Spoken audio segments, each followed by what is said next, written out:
Assalamualaikum warahmatullahi wabarakatuh. Alhamdulillahi rabbil alamin. Wassalatu wassalamu ala ashrafil mursalin. Nabiyina wa maulana Muhammadin wa ala alihi wa sahbihi ajma'in. Wa ashhadu an la ilaha illallah wahdahu la syarikalah. Wa ashhadu anna Muhammadan abduhu wa rasuluh.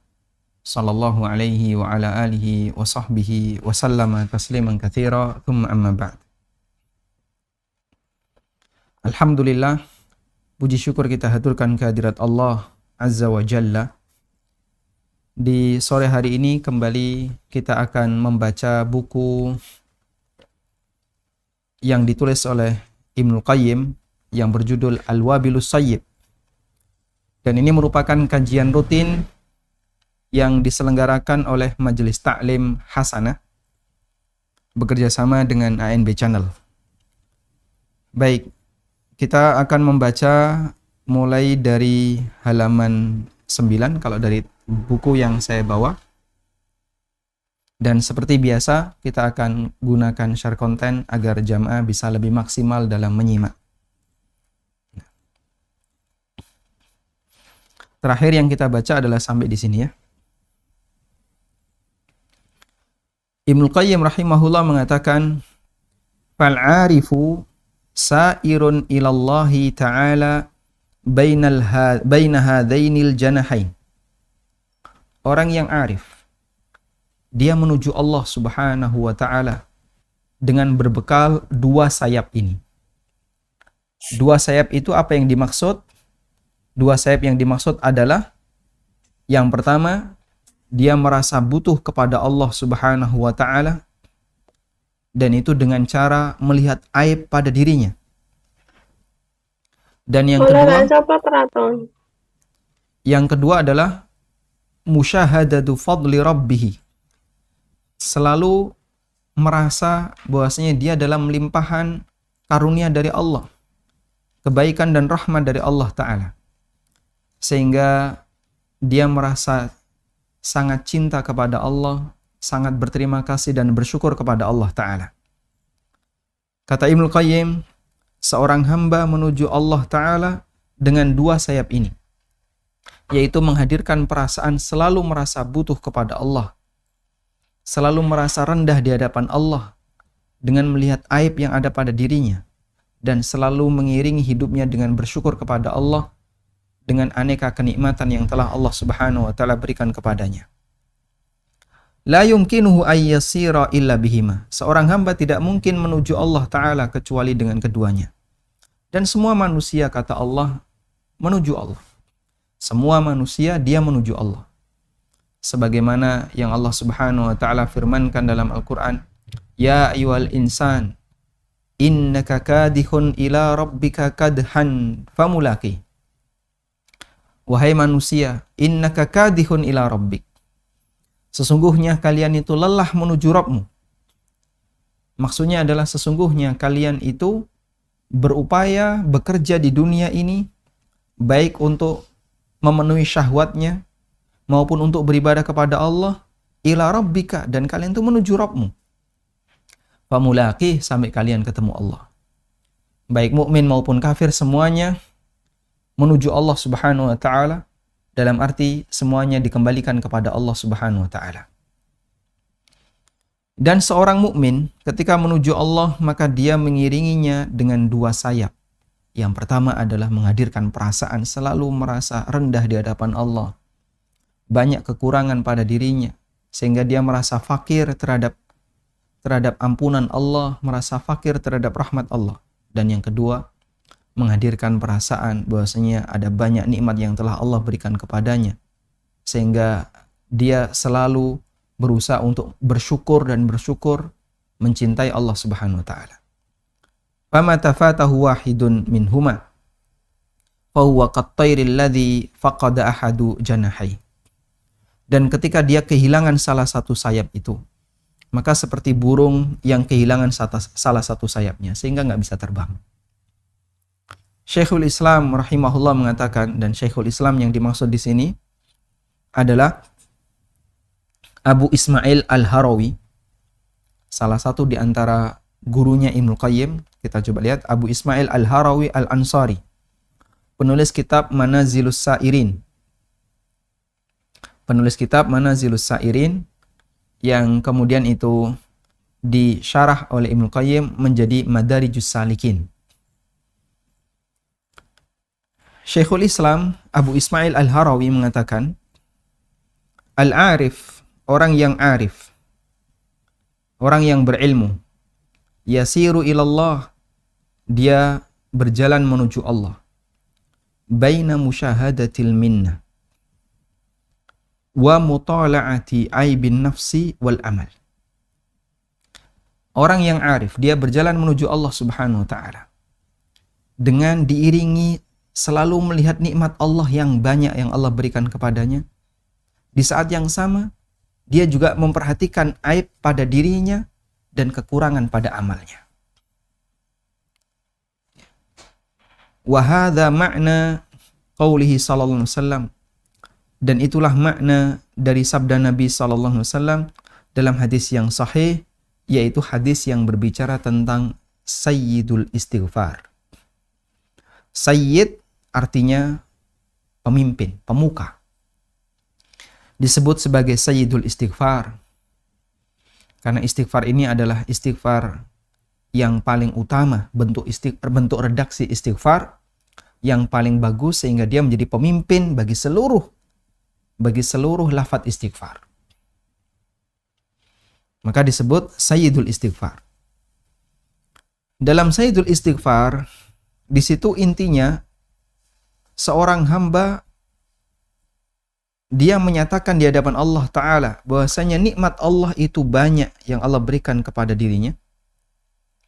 Dan di saat yang sama, dia tidak mengimbangi nikmat itu dengan banyak mensyukuri Allah, tapi dia mengimbangi nikmat itu dengan banyak kekurangan pada dirinya.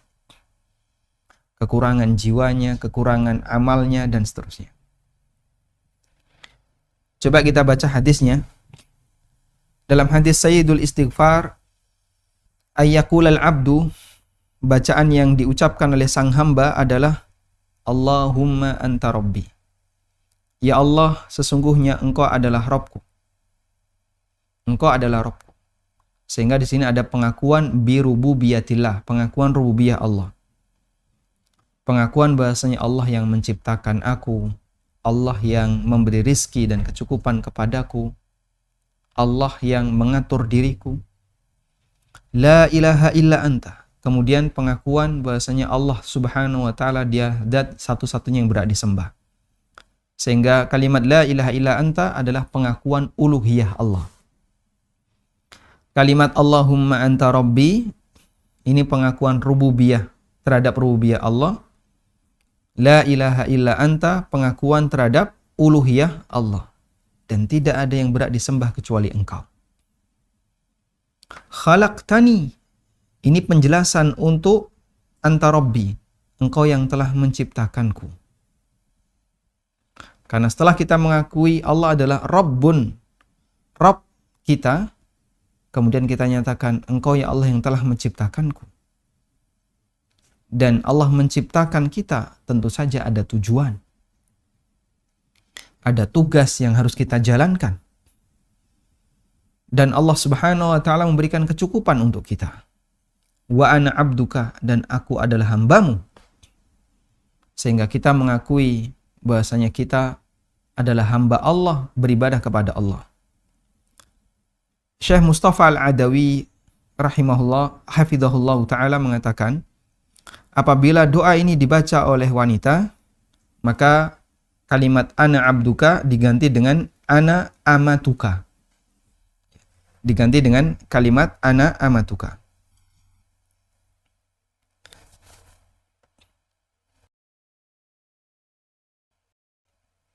Tuliskan di sini ya. Tadi kalimat Allahumma anta rabbi. Ya Allah, Engkau adalah Rabbku. Di sini berisi apa? Pengakuan terhadap rububiyah Allah. Pengakuan terhadap rububiyah Allah. Yang dimaksud rububiyah Allah itu apa? Yang dimaksud rububiyah Allah adalah perbuatan Allah kepada kita. Allah menciptakan kita, Allah yang mengatur kita dan memberi kecukupan rezeki kepada kita. La ilaha illa anta. La ilaha illa anta. Ini berisi pengakuan terhadap uluhiyah. Pengakuan terhadap uluhiyah Allah artinya kita mengakui dialah zat satu-satunya yang berhak disembah. Khalaqtani. Khalaqtani. Engkau yang telah menciptakanku. Ini penegasan dari kalimat pertama. Sehingga kalimat khalaqtani nyambung dengan Allahumma anta rabbi. Penegasan dari kalimat yang pertama. Wa ana abduka. Wa ana abduka. Ini penegasan dari kalimat yang kedua. Karena ketika kita mengakui saya adalah hamba, berarti kita beribadah kepada Allah Subhanahu wa taala. Aku adalah hambamu. Ini penegasan dari kalimat yang kedua, yaitu la ilaha illa anta. Baik. Kemudian tadi catatan, bagi wanita maka dibaca wa ana amatuka. Dan aku adalah amahmu. Abdun itu untuk laki-laki, sedangkan bagi wanita adalah amatun. Amatun ini untuk perempuan. Abdullah laki-laki, amatullah perempuan. Wa ana ala ahdika, wa ana abduka. Wa ana amatuka kalau wanita. Wa ana ala ahdika wa wa'dika mastata'tu. Dan aku selalu komitmen dengan perjanjianku kepadamu dan selalu yakin dengan janjimu kepadaku. Baik. Kita tulis di sini. Kemudian kita menyatakan wa ana ala ahdika.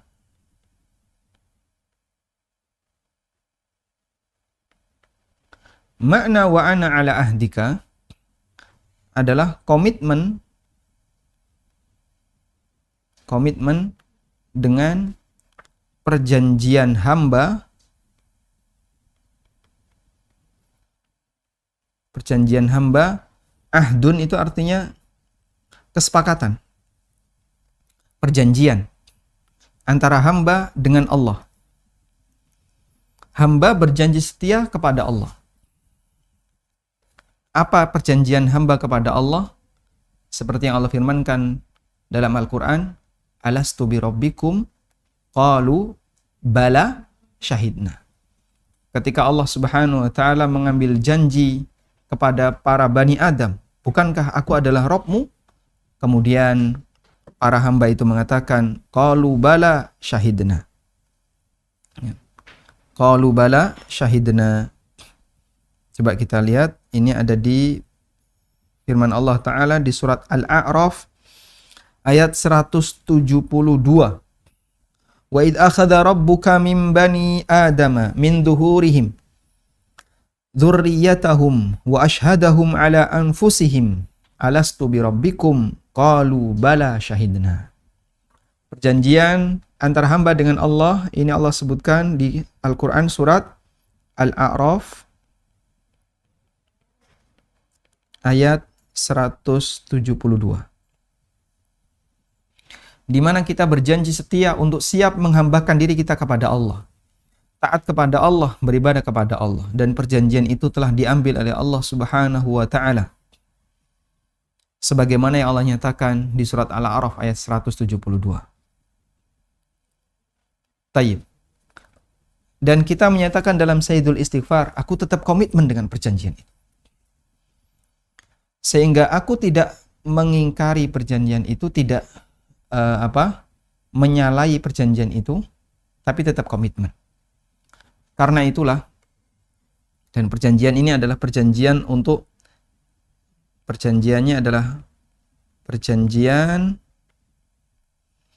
untuk menghamba kepada Allah.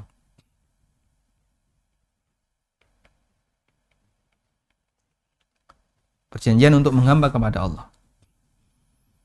Karena itu, perbuatan kesyirikan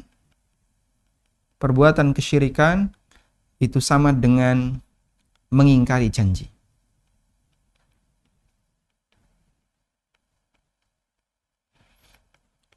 Atau dalam bahasa Arab disebut dengan al-hinthu.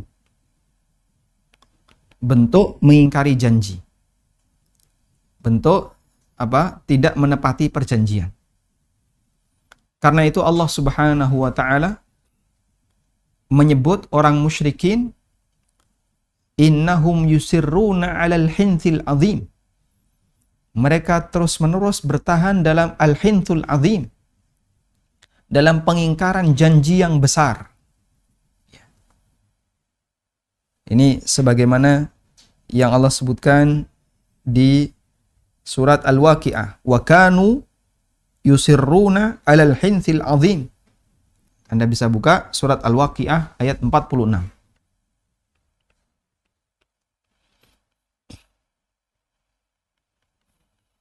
Al-Waqi'ah 46. Ketika Allah Subhanahu wa taala menjelaskan tentang penduduk neraka,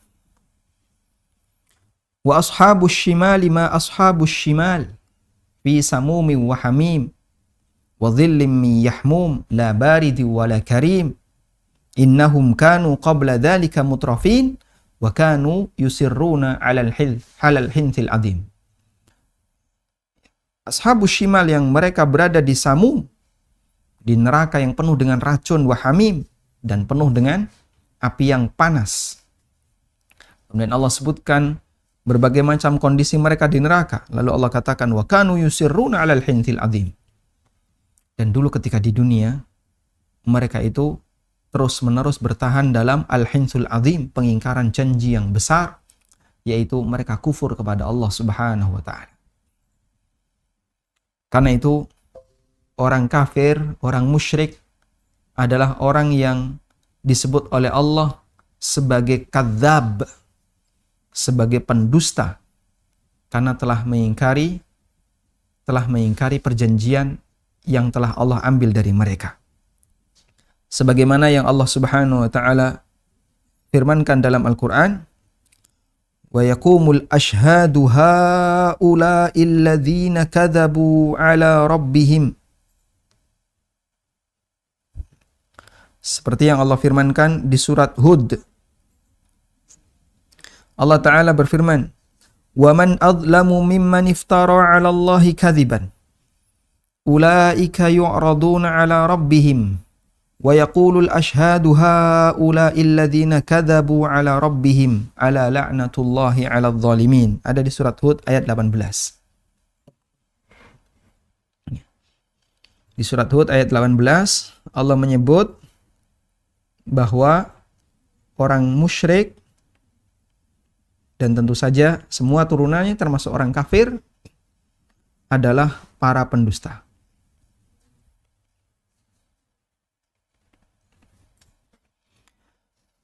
Ada di surat Hud ayat 18. Wa yaqulul ashhad, para saksi itu mengatakan, haula'il ladzina kadzabu 'ala rabbihim. Mereka inilah orang-orang yang telah berdusta atas nama Allah Ta'ala. Karena dulu mereka punya anggapan bahwasanya Allah punya sekutu. Mereka menyekutukan Allah dengan berhala-berhala yang mereka sembah, dengan Tuhan-Tuhan dan togut yang mereka sembah.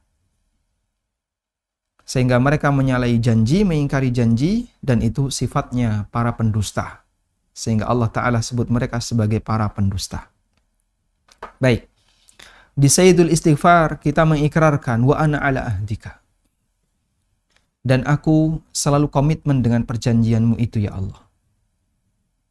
Wa wa'dika. Lalu komitmen dengan perjanjian itu adalah kita berjanji untuk menjadi hamba Allah yang taat kepadanya. Dan yang kedua adalah wa wa'dika mastata'tu. Dan kita juga komitmen dengan wa wa'dika, dengan janji Allah. Maksudnya adalah janji balasan. Kita tetap komitmen dengan janjimu ya Allah, yaitu janji balasan. Dalam arti kita yakin kalau kami taat kepadamu nanti akan engkau berikan surga. Sehingga berharap dengan surga ketika beramal boleh ataukah tidak? Jawabannya itu ikrar yang kita baca pada saat kita mengucapkan sayyidul istighfar. Saat kita mengucapkan wa ana ala ahdika wa wa'dika, dan aku komitmen dengan perjanjianku kepadamu untuk taat kepadamu, dan aku juga komitmen dengan meyakini bahasanya balasan yang engkau janjikan itu benar, maka kita beramal dengan motivasi untuk mendapatkan balasan itu. Maka siapa yang mengatakan beramal dengan harapan untuk bisa mendapatkan surga itu adalah syirik, sebagaimana keyakinan sebagian kelompok sufi, berarti dia tidak mengimani janji Allah berupa surga. Padahal Allah Subhanahu wa taala telah berjanji, siapa yang beramal seperti ini maka falahul jannah, dia dapat surga. Ya. Wa jannatin arduhas samawati wal ard, surga yang luasnya seluas langit dan bumi. Allah perintahkan bersegeralah untuk menuju surga. Dan seterusnya. Dan banyak sekali janji seperti itu Allah sebutkan dalam Al-Quran. Anda bisa baca ya, setiap ayat yang berbunyi tajri min tahtihal fi jannatin tajri min tahtihal anhar, di surga yang mengalir sungai di bawahnya. Itu semuanya kan sebagai bentuk janji yang Allah sediakan bagi para hambanya yang mau taat. Lalu ada orang yang bilang beramal dengan tujuan untuk mengharapkan surga, maka itu kesyirikan. Subhanallah. Bukankah Allah telah janjikan itu dan kita beriman, mengimani janji itu? Kita meyakini Allah benar terhadap janji itu. Dan itu bagian dari iman. Maka di saat yang sama, ketika kita beramal, kita jadikan itu sebagai harapan. Dan itulah ikrar yang kita ucapkan ketika kita membaca sayyidul istighfar. Maka saya beramal dengan tujuan untuk bisa mendapatkan janji Allah. Karena saya meyakini janji Allah itu benar. Dan Allah tidak berdusta. Allah tidak bohong. Janji Allah itu benar. Dan kita juga berusaha untuk sesuai dengan aturan Allah sebagaimana perjanjian kita dengan Allah Subhanahu wa taala. Nah, untuk bisa komitmen dengan ini jamaah berat. Untuk bisa komitmen dengan ini sangat berat.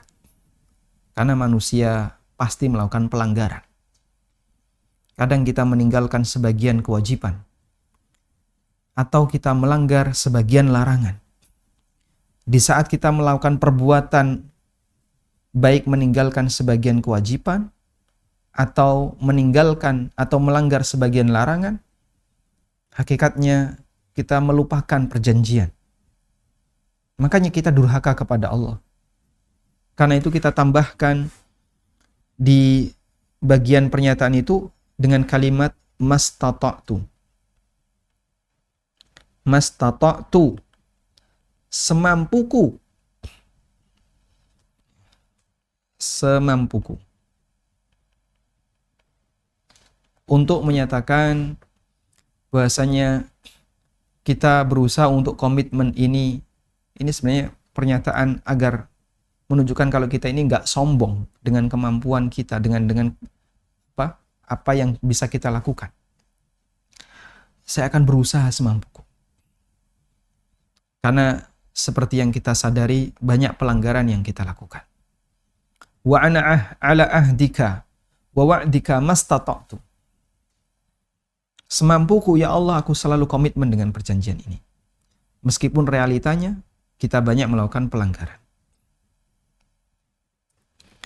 A'udzubika min syarri ma sana'tu. Aku berlindung kepadamu ya Allah dari keburukan apa yang aku kerjakan. A'udzubika min syarri ma sana'tu. Kita berlindung kepada Allah dari keburukan apa yang kita kerjakan. A'udzubika min syarri ma sana'tu. Dan aku berlindung kepadamu dari keburukan dari apa yang aku kerjakan. Dan ini bisa bermakna kita berlindung kepada Allah dari potensi kejahatan diri kita.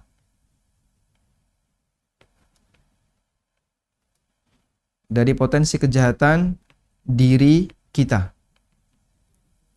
Setiap manusia punya hawa nafsu.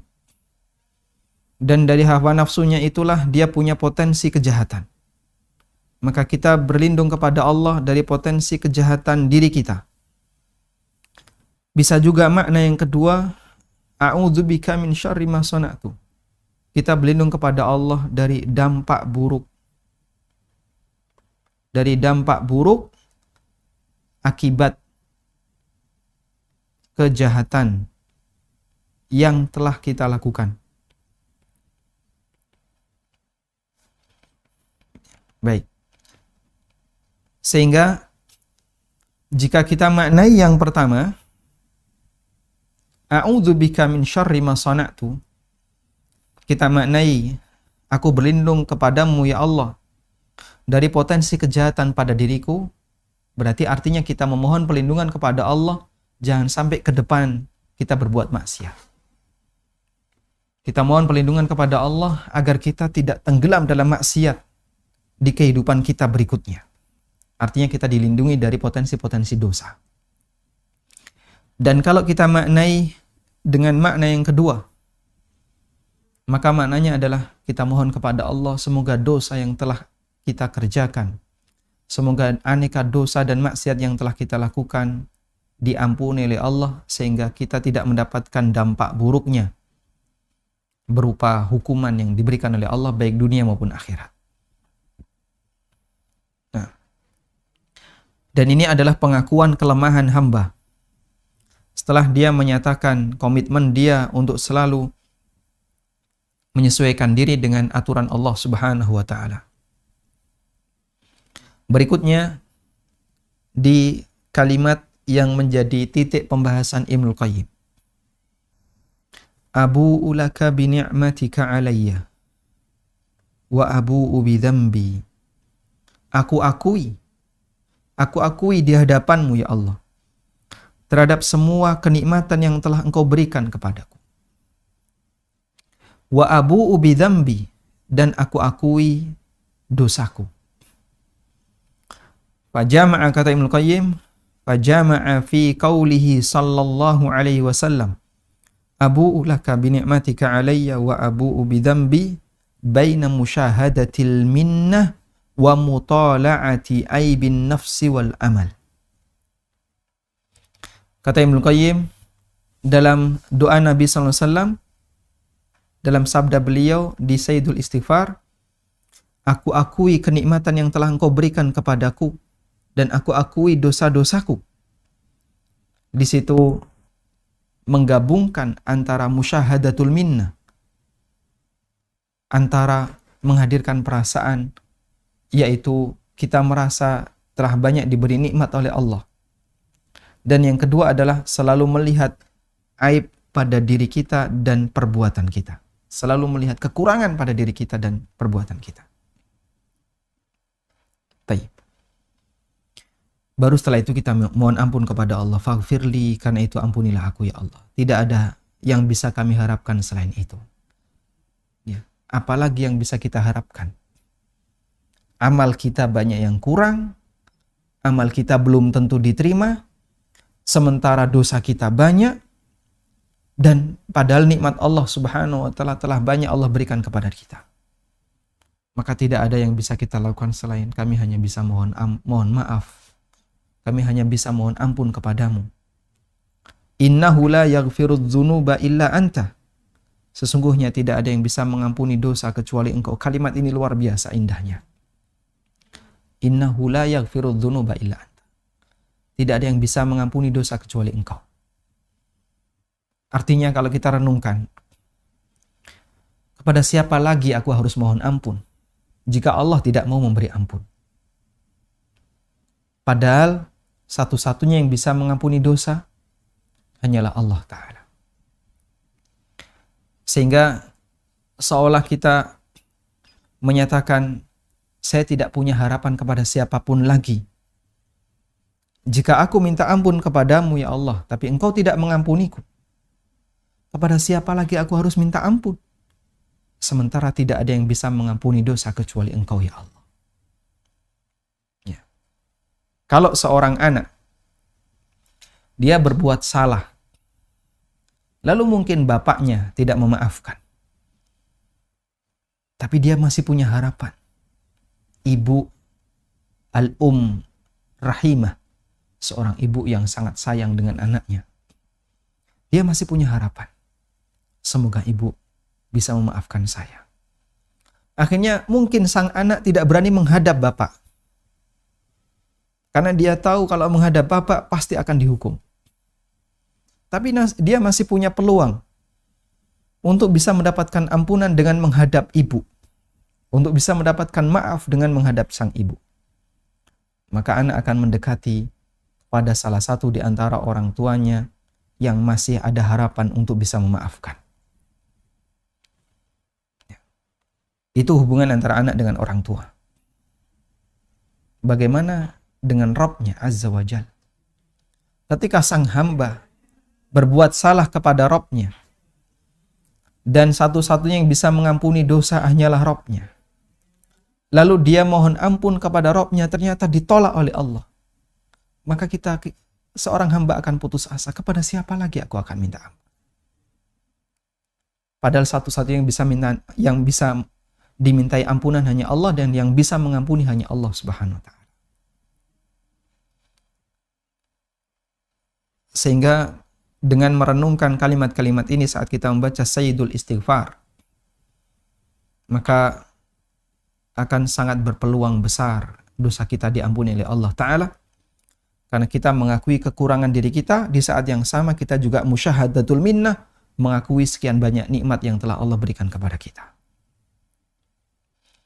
Lalu kata Ibnu Qayyim, fa musyahadatul minnah tujibu lahul mahabbah.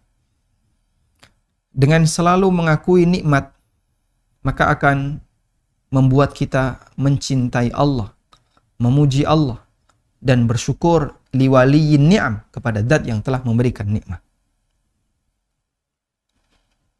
Wal ihsan, dan zat yang telah memberikan banyak kebaikan. Sementara mutala'atu aibin nafsi, selalu melihat kekurangan diri kita sendiri dan kekurangan amal yang kita lakukan, tujibulahu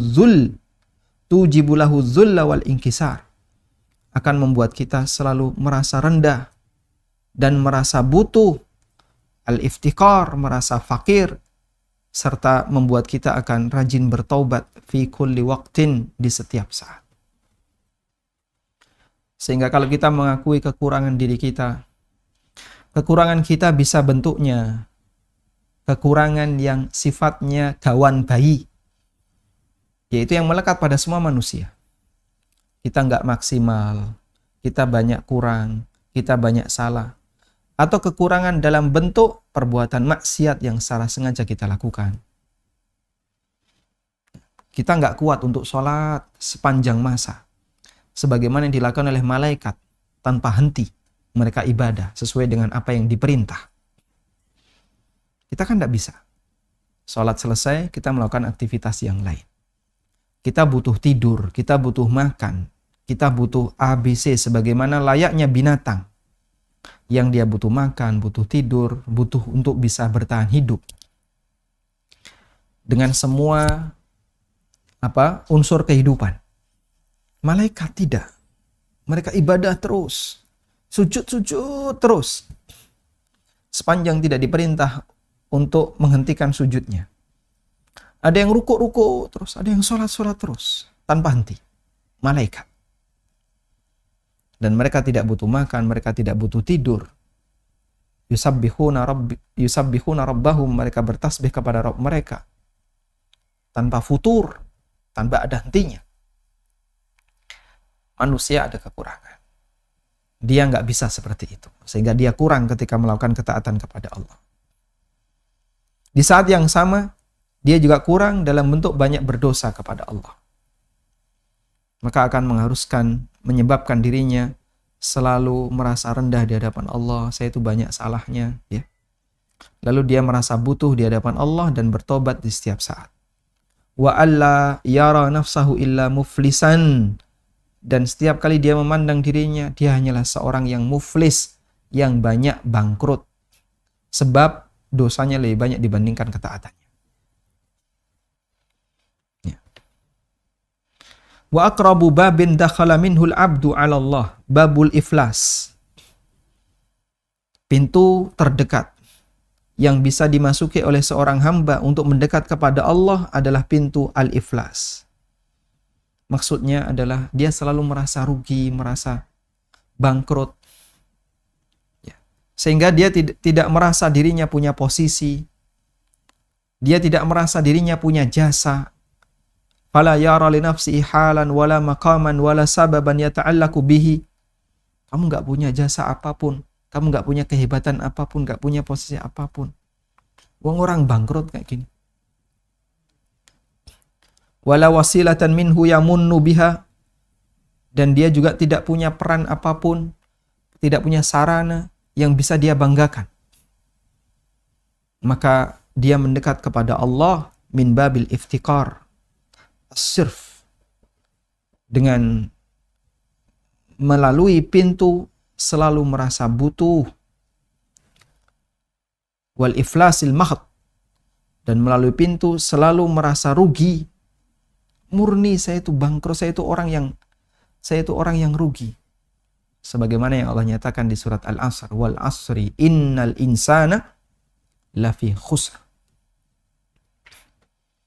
Demi masa sesungguhnya manusia itu dalam kerugian. Sehingga pada dirinya selalu terngiang-ngiang dengan itu. Saya itu orang yang bangkrut, saya itu rugi. Sehingga harapan saya hanya satu, pertolongan Allah Ta'ala.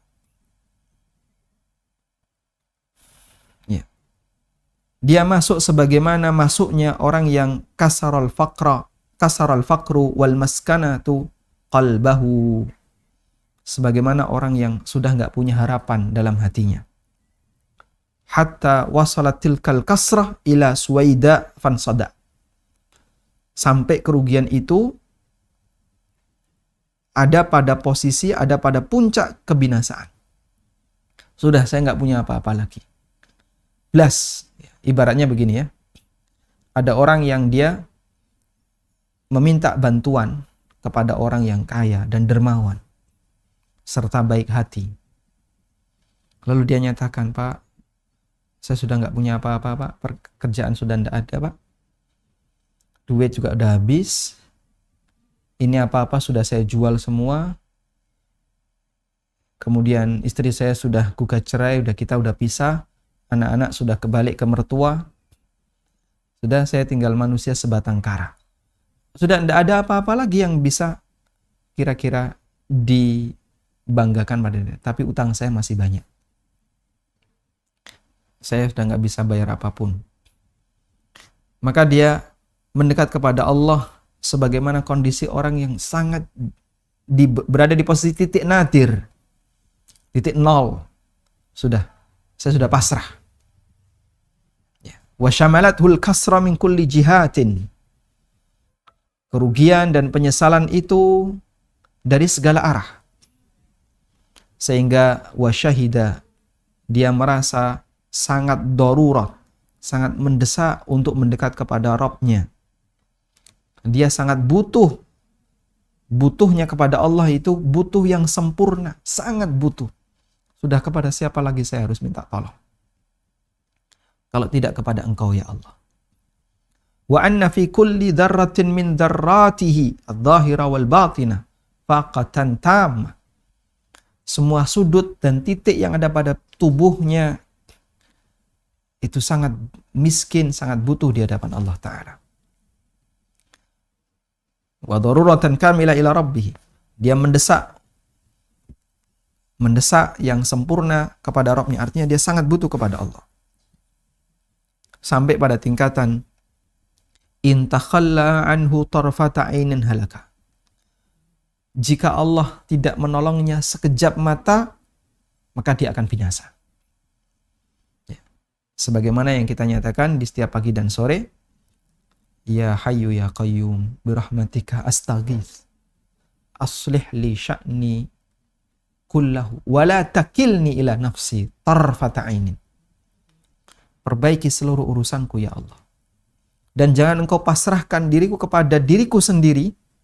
Jangan kau pasrahkan aku kepada diriku sendiri tarfata ainin, walaupun sekejap mata. Karena dia merasa kalau nggak ditolong oleh Allah, pasti dia akan binasa. Sehingga dia selalu berusaha untuk berpegang dengan pertolongan Allah Subhanahu wa taala.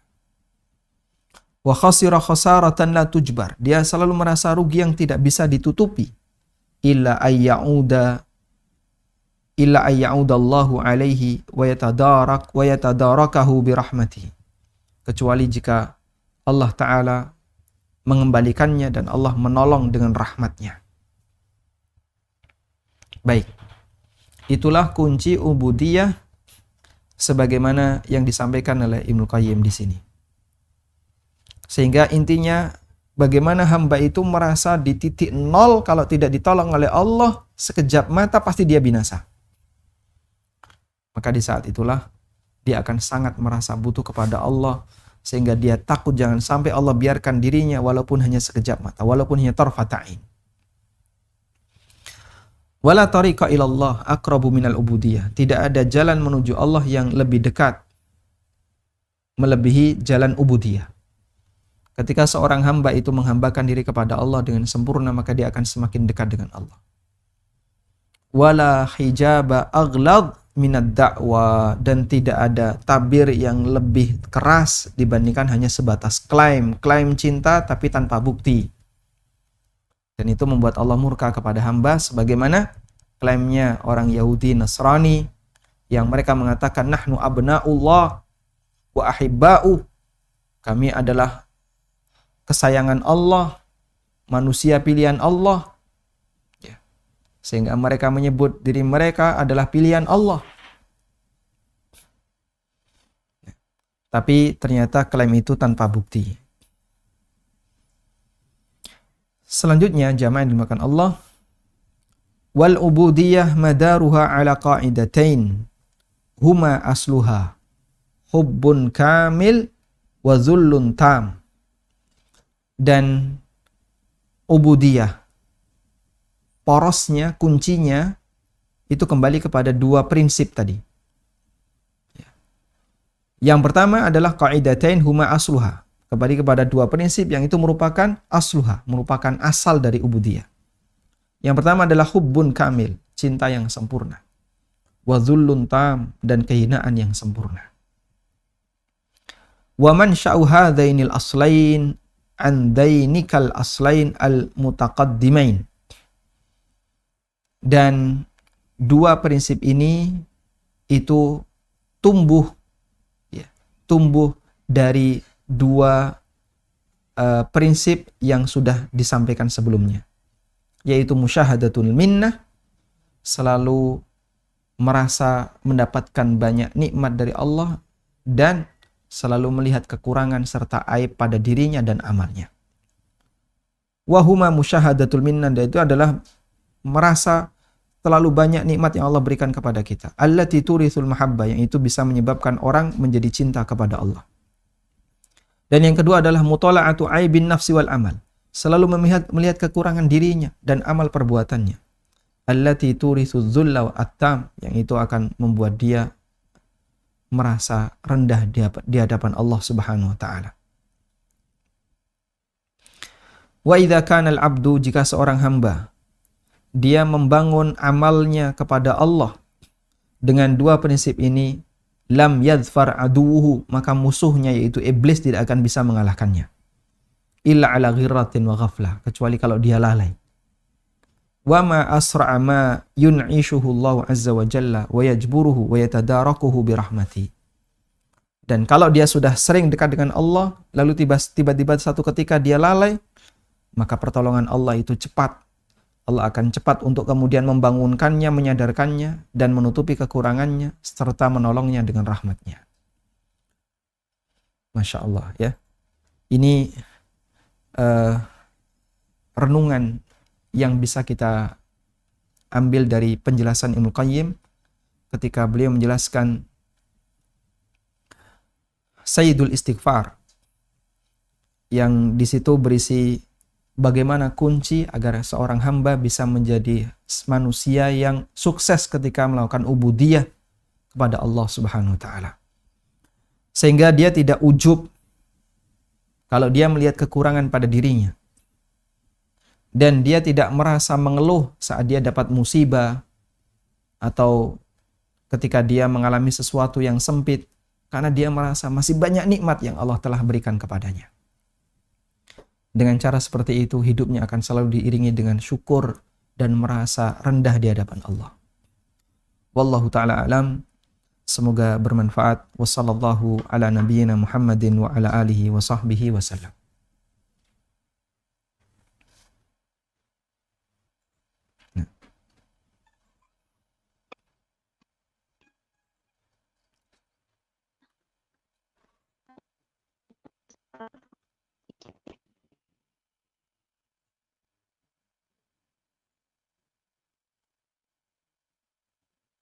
Baik.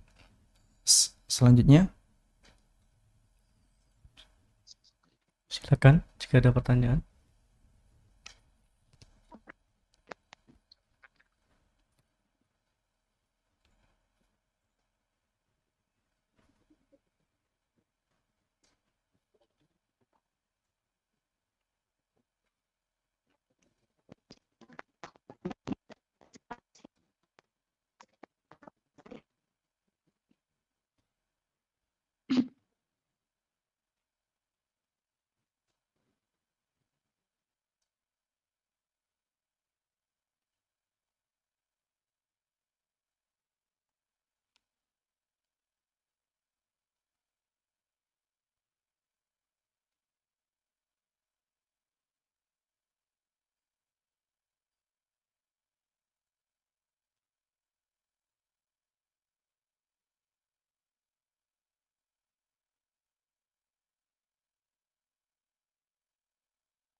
Naam, sudah ada yang raise hand. Tafadholi kepada Ibu Dwi Laraswati. Bisa open mic. Assalamualaikum Ustadz. waalaikumsalam warahmatullahi wabarakatuh. Semoga Allah senantiasa menjaga Ustadz dan seluruh kaum muslimin. Amin walakabi muslim. Afwan Ustadz, Ana ingin bertanya. Seringkali kita mendengar atau bahkan mungkin kita pernah melakukannya, ada orang yang berkata bahwa dirinya telah bertaubat namun tidak melaksanakan sholat dan juga tidak benar-benar melibatkan hatinya di dalam bertaubat. Bagaimanakah tindakan ini Ustadz, dan apakah ia masih layak untuk bertaubat di kemudian hari? Terima kasih Ustadz, jazakumullahu khairan. Dia tidak sholat ya tadi catatannya? Tidak melaksanakan sholat. Baik. Sudah mengaku bertaubat, tapi tidak melaksanakan sholat. Sholat itu termasuk syarat sebagai muslim. Sebagaimana disebutkan dalam beberapa hadis, di mana Nabi SAW menegaskan bahwa orang yang meninggalkan sholat, maka dia dianggap telah keluar dari Islam.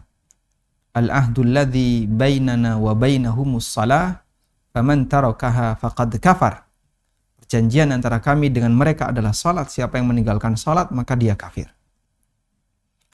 Abdullah bin Syaqiq, salah seorang ulama tabi'in, beliau termasuk muridnya Aisyah dan beberapa sahabat senior yang lainnya.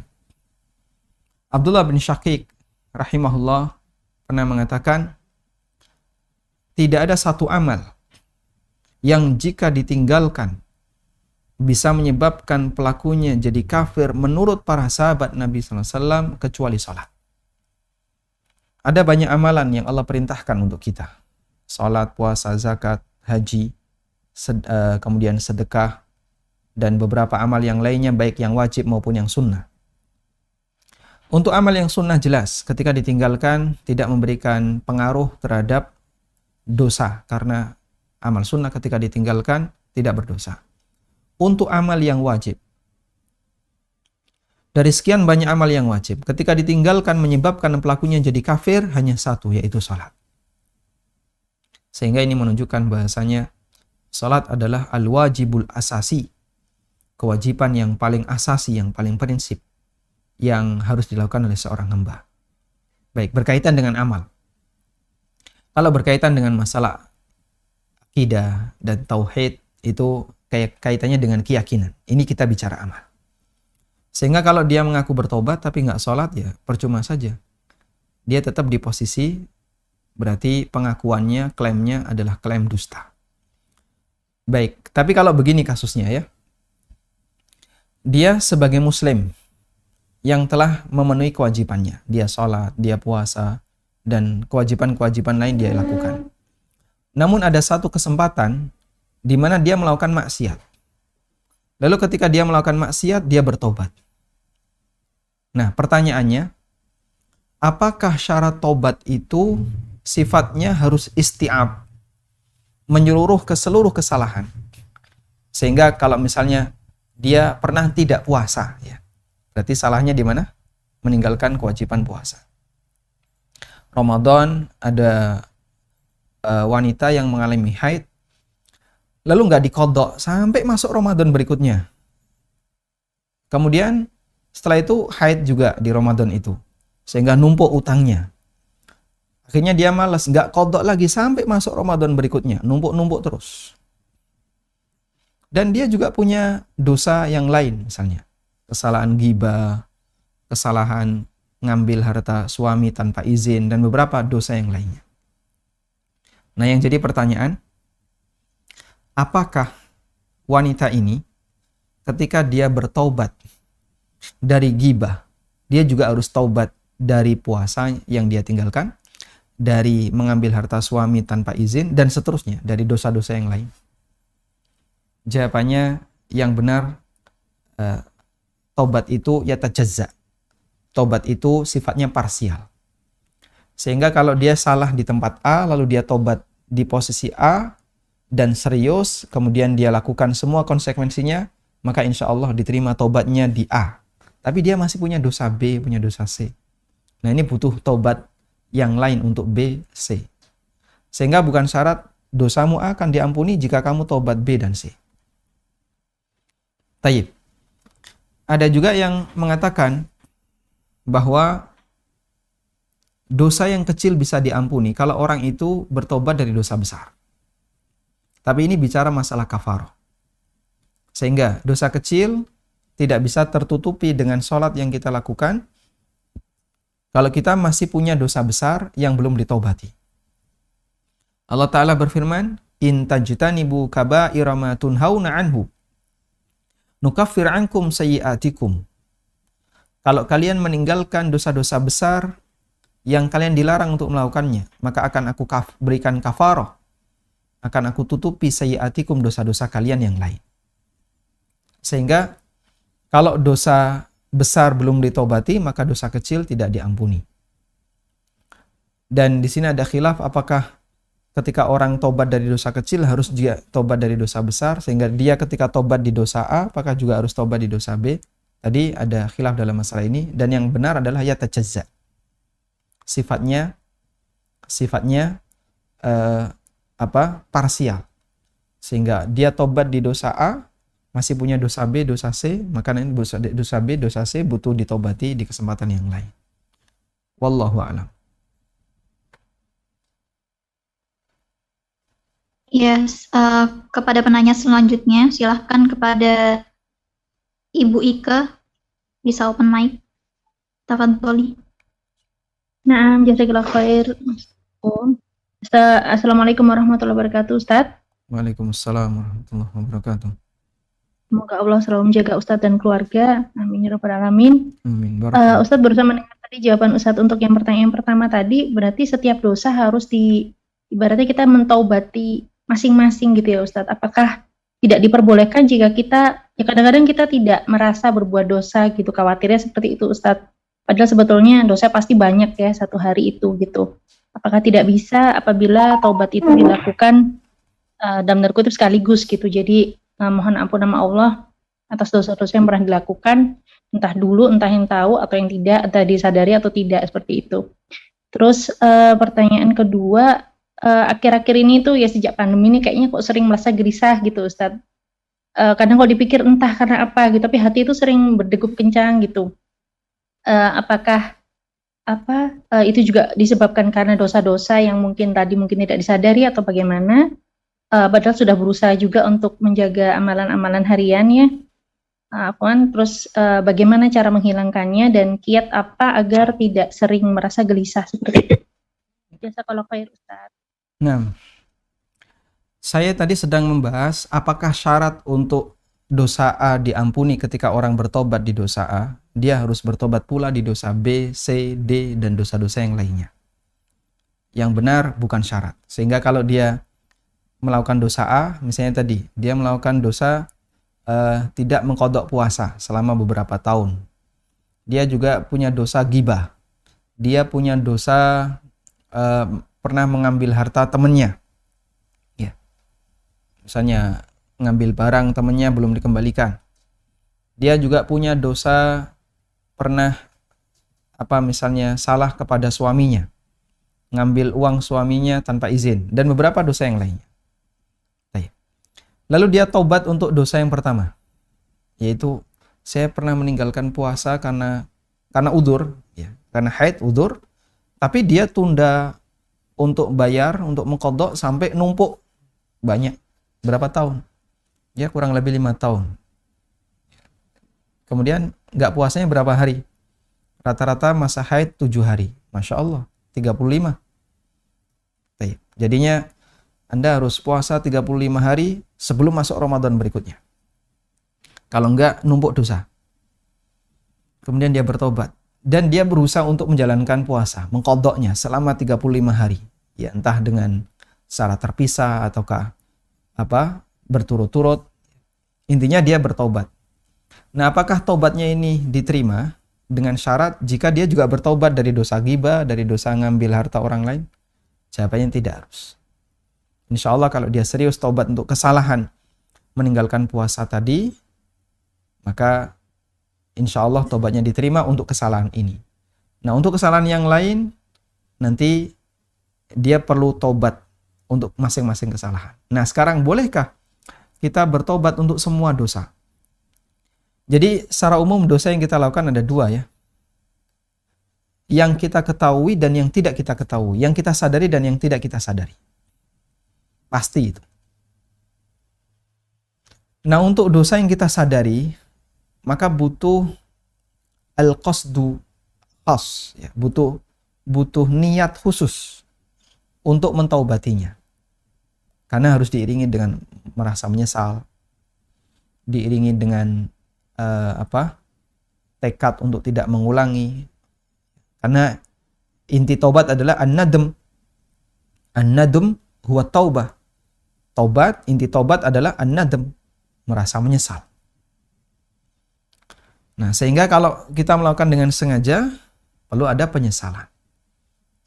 Karena itu untuk dosa yang disengaja, taubat kita adalah taubat diiringi dengan penyesalan. Nah, itu tidak bisa dengan kalimat umum. Yang kedua, untuk dosa-dosa yang kita lakukan secara dengan tidak sadar. maka kita boleh dengan menggunakan kalimat umum.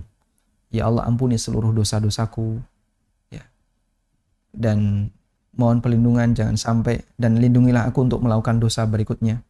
Baik, sehingga untuk dosa yang kita lakukan dengan sengaja, kita taubat dengan diiringi penyesalan, dan untuk dosa yang tidak disengaja, kita taubat dengan kalimat yang sifatnya umum. Wallahu a'lam. Yang kedua, bagaimana cara mengurangi kegelisahan? Sebenarnya perlu melihat faktor penyebabnya. Gelisah karena apa? Kalau orang gelisah karena masalah kebutuhan harta misalnya, kondisi pandemi kok dagangan sepi, atau terkena dampak resesi ekonomi, atau gelisah karena misalnya sumber pendapatan suaminya mulai berkurang, dan seterusnya, maka nanti obatnya diarahkan ke tawakal. Kalau gelisah yang terjadi karena dia merasa berdosa, dosa dia banyak, melihat banyaknya orang yang meninggal dunia, kadang gejalanya tidak begitu jelas. Kemarin kelihatannya masih nyapu depan rumah, tiba-tiba isoman sekian hari masuk rumah sakit mati. Usianya tidak jauh dengan usia kita. Lalu kita merasa dengan banyaknya orang yang mati, kayaknya ya bisa jadi saya juga masuk dalam daftar itu, namun kita tidak tahu. Muncul kegelisahan itu. Ketika kegelisahan itu muncul, maka jika bentuknya karena takut dengan dosa yang kita lakukan, jangan barangkali ada yang belum sempat kita taubati, maka segera mendekat kepada Allah sebisa yang kita lakukan. Dan merasa takut dengan dosa adalah sifat seorang mukmin. Berbeda dengan orang munafik, dia menganggap dosa sebagaimana lalat yang hinggap di hidungnya, yang kemudian ketika ditebas sekali lalat itu kabur. Tapi bagi seorang mukmin, ketika dia melakukan dosa, ibarat dia berada di bawah gunung, ya, ibarat dia di bawah batu besar yang sebentar lagi akan menimpanya. Wallahu ta'ala a'lam. Nah, Ana akan bacakan pertanyaan yang ada di chat ya. Bismillah, Ustadz izin bertanya, kalau sholat taubat, waktunya kapan dilakukan? Jazakallahu khairan. Sholat taubat yang berdasarkan riwayat yang sahih adalah apabila ada orang yang merasa dia berdosa, kemudian dia berwudu dengan sempurna, lalu sholat 2 rakaat, la yuhadditsu fihi ma nafsahu, dan dia tidak ngobrol dengan dirinya saat sholat. Jadi orang sholat bisa ngobrol dengan dirinya, dan itu yang mengganggu pikiran. Ngobrol dengan dirinya gimana? Pikirannya melayang kemana-mana. Ya. Kadang membicarakan masalah, wah di sana ada warung murah, di sana ada nasi biryani murah, misalnya. Di sana ada apa? Oh, kepikiran itu ngobrol dengan dirinya, dan itu dilakukan oleh seorang hamba ketika sholat. Nabi SAW menyebutkan dia wudu dengan sempurna, la yuhadditsu fihi ma nafsa, dan dia fokus dengan sholatnya. Dia khusyuk. Maka Allah Ta'ala akan mengampuni dosanya. Sehingga sholat taubat itu dilakukan pada saat dia seusai dia merasa telah melakukan sebuah dosa yang fatal, lalu dia mohon ampun kepada Allah dengan sholat. Bukan ditunda ya, bukan rutin tiap malam. Ada sebagian orang yang kalau malam itu melakukan beberapa sholat. Sholat tahajud, sholat taubat, sholat hajat, sholat istikharah. Dua. Bukan seperti ini. Sehingga ada latar belakangnya. Misalnya, ada seorang hamba yang merasa telah melakukan sebuah kesalahan besar. Wah, saya tadi ngapain saya kok kayak gini ya? Kemudian dia dihantui dengan kesalahan itu. Maka dia berwudu, lalu setelah berwudu dia sholat. Ya. Dan dia berusaha untuk fokus dengan sholatnya. Itulah sholat taubat. Wallahu a'lam.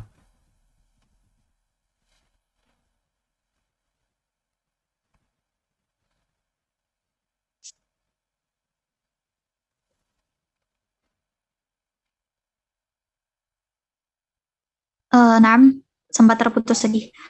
Pertanyaan selanjutnya, Bismillah, Afwan mau bertanya. Allah yang menciptakan manusia bersama dengan segala sifat yang dimilikinya. Mengapa kelemahan yang ada pada diri manusia termasuk ke dalam kesalahan manusia itu sendiri? Bukankah lemahnya dalam ibadah itu juga diciptakan oleh Allah? Baik. Mengapa kita perlu mengakui kesalahan dan kekurangan kita? Jawabannya karena itulah realita yang ada pada diri kita, gitu kan? Realita pada kamu apa? Saya itu malas, saya itu emosian, saya itu cetil, medit, saya itu kemaki, ya, kementus, saya itu ini, saya itu. Realita pada diri kita. Anda tahu apa realita yang ada pada diri Anda? Seharusnya kita perlu tahu. Saya seperti ini, dan sifat-sifat kurang saya kayak gini, kayak gini. Meskipun kita tidak harus cerita kepada orang lain.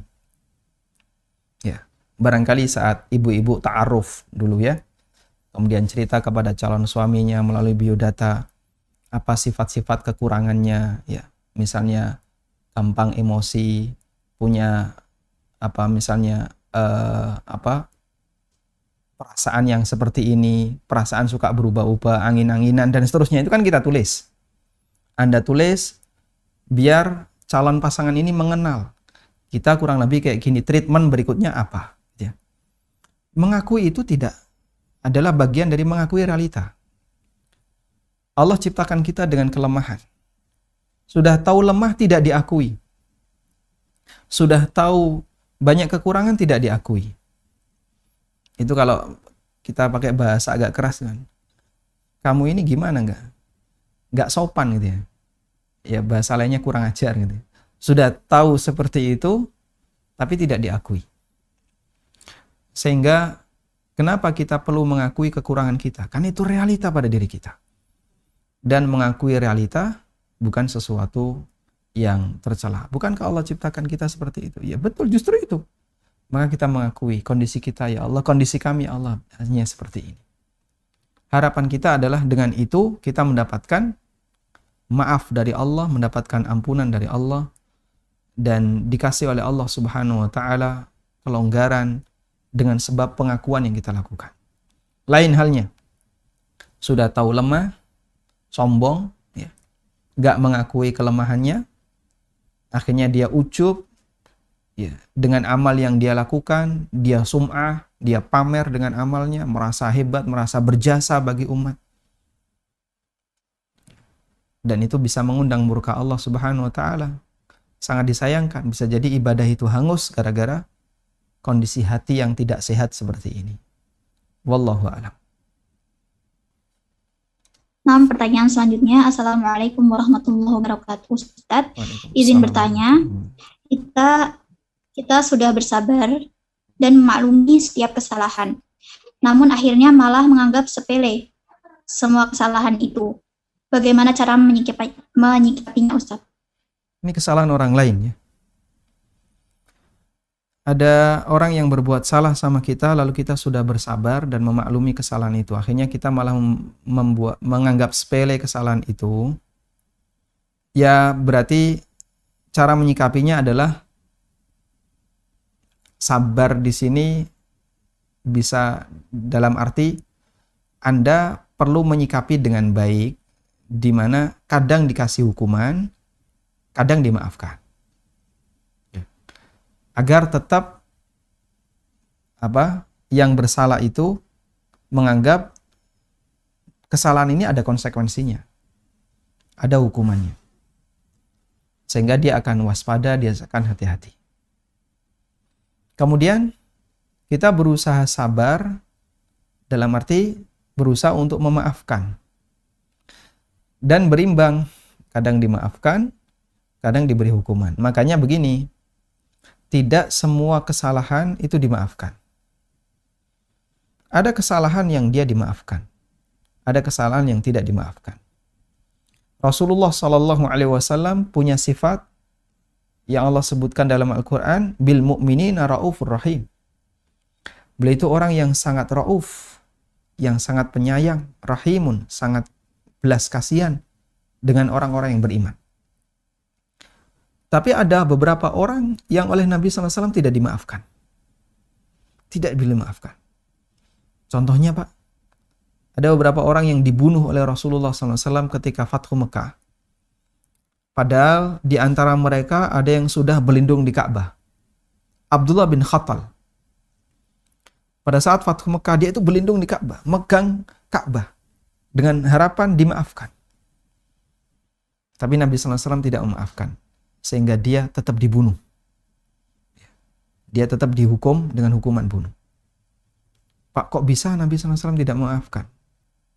Ada pertimbangan besar, di mana ada beberapa orang yang bersalah kepada beliau dan beliau tidak maafkan. Padahal ketika itu Rasulullah SAW membuat pengumuman. Siapa yang masuk Masjidil Haram, aman. Siapa yang masuk rumahnya Abu Sufyan, aman. Siapa yang masuk ke rumah masing-masing, aman. Abdullah bin Khattal sudah masuk Masjidil Haram dan bahkan dia pegangan Ka'bah dengan harapan dapat keamanan. Tapi ternyata ditangkap. Nabi SAW mendapatkan laporan Abdullah bin Khattal ada di sana. Ditangkap dan dibunuh. Beberapa orang yang lain juga ada yang disikapi seperti itu. Sehingga dia tidak dimaafkan oleh Rasulullah SAW. Maka menyikapi kesalahan orang lain, kadang ada yang perlu kita maafkan, kadang ada yang tidak kita maafkan, kadang ada yang ditoleransi, kadang tidak ditoleransi. Dan kita bijak dalam menyikapi itu agar tidak menganggap sepele kesalahan itu, tapi di saat yang sama kita juga berusaha untuk sabar memaafkan kesalahan orang lain. Baik, ini saya anggap pertanyaan terakhir ya, karena jam 5.15. Nah, Ustaz. Baik, demikian yang bisa kita sampaikan. Semoga bermanfaat. Wassallallahu ala nabiyyina Muhammadin wa ala alihi wa sahbihi wa sallam. Wa akhiru da'wana anilhamdulillahi rabbil alamin. Subhanakallahumma wa bihamdika asyhadu an la ilaha illa anta astaghfiruka wa atubu ilaik. Wassalamualaikum warahmatullahi wabarakatuh.